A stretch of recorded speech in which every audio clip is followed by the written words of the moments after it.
চটজলদি একটা ব্রেকফাস্ট।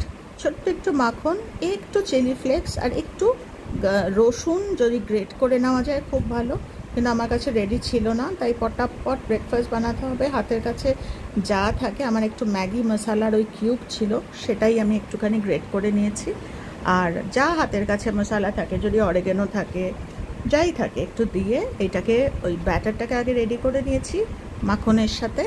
সেইটা অল্প অল্প, কারণ আমাদের তো বয়স হয়েছে, আমাদের মাখন অতটা উচিত নয়, তো বাচ্চাদের জন্য বানানো হলে একটু বেশি মাখন দেওয়া যেতে পারে। আর এটা আমি একটা আলুর ফিলিং বানিয়ে নিচ্ছি।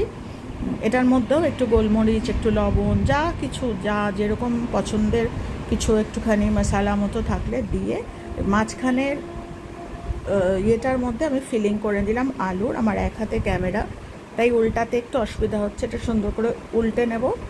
আমার মোটামুটি এটা রেডি হয়ে গেছে, ওপরটাও রেডি হয়ে গেছে একদম, দেখো। আর ভিতরটা ফিলিংটাও বেশ সুন্দর। আমি চেপে চেপে এটাকে ফ্রাই করে নেব। এরকম একটা ব্রেকফাস্ট কিন্তু ভালোই লাগে।